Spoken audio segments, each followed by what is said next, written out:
Hello guys, आपका स्वागत है हमारे नई वीडियो में। आज मैं आपके लिए 4 प्रकार की नई अलग अलग मशीनें लाया हूँ। आओ मैं आपको इनके बारे में जानकारी देता हूँ। ये हमारी पहली मशीन है, हॉरिजॉन्टल मशीन है। इसमें 2 से लेकर 3 किलो तक के पाउच पैक कर सकते हैं। इसमें सिर्फ नॉर्मल सीलिंग होती है। हमारी दूसरी मशीन है जिसमें नाइट्रोजन का सिस्टम लगा हुआ है।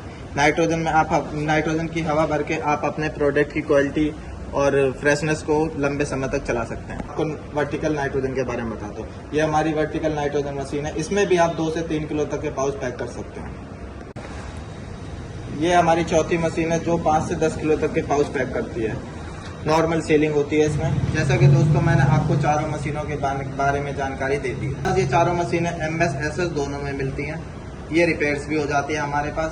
इनकी मैन्युफैक्चरिंग हम खुद करते हैं और इनके पार्ट्स भी हमारे पास अवेलेबल होते हैं।